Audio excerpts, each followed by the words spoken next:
नमस्कार मैत्रिणींनो, मी सुरेखा देसले। आपण आज माझ्या व्हिडिओमध्ये बघणार आहोत की गर्भसंस्कार केव्हा आणि कसे करायचे। तर कोणी म्हणते की आईच्या पोटात 4 महिन्याचे बाळ असताना त्याला सर्व ऐकू येते, तर तेव्हापासून गर्भसंस्कार करायचे।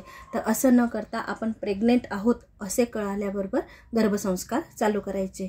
तर ओटी भरण करणे, आईने काय खाल्ले पाहिजे, काय नाही खाल्ले पाहिजे, फक्त हेच गर्भसंस्कारामध्ये येत नाही, तर आईने चांगली पुस्तके वाचली पाहिजे, श्लोक वाचली पाहिजे आणि चांगले बोलले पाहिजे, कायम खुश राहिले पाहिजे आणि आईच्या अवताभोवतालच्या परिस्थितीवरही गर्भसंस्कार अवलंबून असतात।